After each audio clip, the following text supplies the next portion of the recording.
So, as we saw last week, when Adam and Eve disobeyed God, toil and trouble entered the world, pain and sickness and the futility of life began. But what did that really mean? Well, life became difficult. Unlike in the Garden of Eden, when everything was perfect, now it was hard to grow crops for food and to raise animals. Seasons came and seasons went, and the same routine happened over and over again. Nothing seemed to change. Toil and hard work. What was it all for?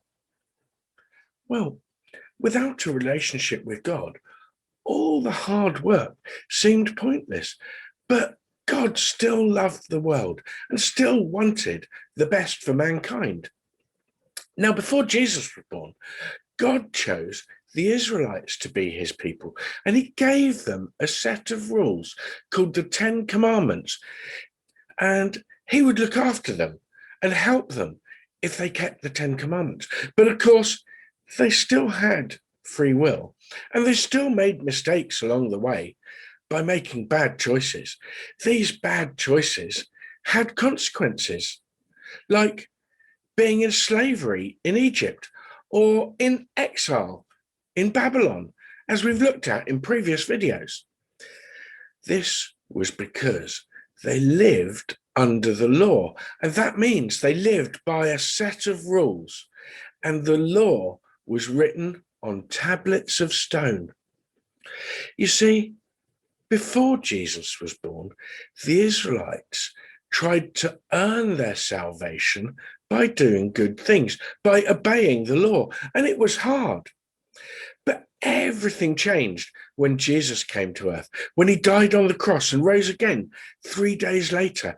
You see, Jesus came to restore the relationship between God and mankind. Through the grace and love of God, Jesus paid the price for our sin by his death. And because we can now have a relationship with him, the law is now written on our hearts rather than on tablets of stone.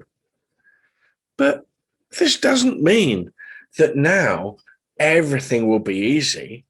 Far from it. Jesus never promised that life would be easy. But the difference is our motivation has changed. We no longer have to work hard to try to earn our salvation, because if we believe in Jesus, we are saved by his grace. No, our work is in a response to the love that God has shown to us. It's for God's glory, not our own. And Jesus put it like this: when the Son of Man comes in glory, and that's when he comes back to earth, we call it the second coming, and all the angels are with him, he will sit on his glorious throne. All the nations will be gathered before him, and he will separate the people one from another, as a shepherd separates the sheep from the goats. He will put the sheep on his right and the goats on his left.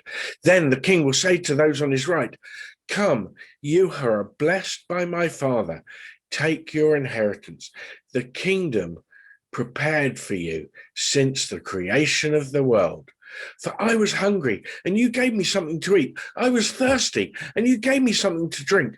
I was a stranger, and you invited me in. When I needed clothes, you clothed me. I was sick, you looked after me. And when I was in prison, you came to visit me."